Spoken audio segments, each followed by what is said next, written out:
drawn some red lines. He's not going to talk about, he won't negotiate at all on the Inflation Reduction Act. He won't negotiate with them on the student debt forgiveness. Well, the thing now is to go through and see the things that he isn't mentioning, because he may be hinting at the areas where he would do where he would compromise, and as you say, where the Democrats on the Hill, Chuck Schumer, etc., would negotiate. Welcome to the Debrief, where we talk to the Washington Examiner's top journalists about the headlines they're covering this week and where the story's going next. I'm Jim Antle. I'm joined today by Editor-in-Chief Hugo Gurdon. Hugo, President Biden, when he was running in 2020, ran on his 36 years in the Senate, his 8 years as vice president, pitched himself as sort of, at least to the suburban swing voters, as this master legislative negotiator, a bipartisan deal maker, reach across the aisle, get things done. Now he's faced with actually doing this, and he doesn't seem very diplomatic about it, does he? He certainly doesn't. I mean, you're absolutely right, Jim. There's a real irony here. In talking with, in a perfunctory way, talking with Speaker McCarthy about the debt ceiling, Biden is essentially saying, I'm unwilling to negotiate. He and the Democrats are right when they say that default would be a disaster. It would do all sorts of things. It would tank the economy. Millions of people would lose their jobs. Cost of mortgages and all credit card debt and everything else would go up. So it would be a terrible, terrible thing, and it would hand China a present in its efforts to oust the dollar as the reserve currency. But if it's a disaster, and if, as you say, as Biden says, that not enough Republicans are taking this seriously, if you're the one who really understands this, and you're saying you're willing to negotiate some spending cuts during the not the debt discussions, the budget discussions, why get hung up on this timing? It just shows that what you're doing is using this as a way of scoring cheap points, rather than fulfilling what was your electoral mandate to be a negotiator and bring the country together. What he's actually demonstrating is that, and what he's demonstrated ever since he first came to office, which is he is entirely in the pocket of the left of his party and isn't a negotiator, isn't willing to make compromises in order to govern the country well. And it now looks like actually a lot of the real negotiation process is going to be outsourced to the congressional leaders themselves, right, and aides both on Capitol Hill and in the White House. Right.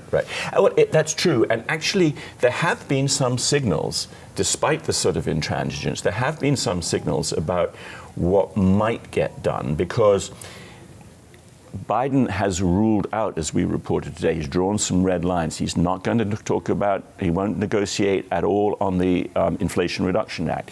He won't negotiate with them on the student debt forgiveness.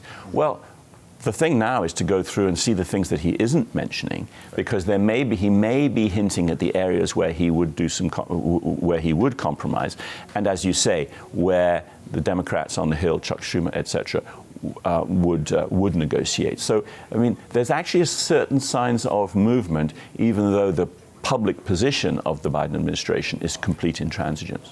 So we're taping this a few hours before Title 42 finally expires, but in anticipation of one of the few things the Biden administration has been willing to do to keep some control over the border and turn some people away, going away, there's an expectation of that and the build-up to that. A lot of people have massed on the border, and by the time people see this situation may have further deteriorated. Yeah, it seems absolutely inevitable that there will be a record number of illegal immigrants flooding across the border. Right. Title 42 is about to disappear because, perhaps a year late or more, the COVID emergency is being declared officially over. It was a healthcare measure, but it's a healthcare measure which for a very long time has just been a kind of cover for a lack of immigration policy. Mm-hmm. It's now going away. But you're right. Joe Biden essentially invited illegal immigrants to come to the country during his campaign in 2020, and they put the invitation on the mantelpiece, and they haven't lost it, and they're now taking the invitation up, and they're coming. I mean, they've been coming for a long time, but they're coming in even greater numbers now, and we're going to see a record pretty certainly in the course of the next month. I mean, we saw a real surge at the border simply because of the fact the Biden administration existed. Right. Yes. his public posture was in deliberate contrast to that which was adopted by President Trump. President Trump made the border and the wall and illegal immigration and the true statement that if you don't have a border, you don't have a country. That defined the Trump administration, particularly when he was campaigning and he was first president. Biden set himself out to be the anti-Trump candidate in the primaries for the Democratic nomination, and he won the nomination on that basis. Perhaps the principal driving factor for Biden is to appear to do the opposite of what President Trump did, and that's what's happening on the border. The fact of his administration, the fact that he won when essentially saying, keep on coming, means that hundreds and hundreds of thousands, indeed millions, of people who would much prefer to live in the United States than they would in their own countries are now flooding the border and have been for a couple of years. Thank you, Hugo. Thanks very much, Jim. You can read Hugo and the rest of our political team's coverage at washingtonexaminer.com.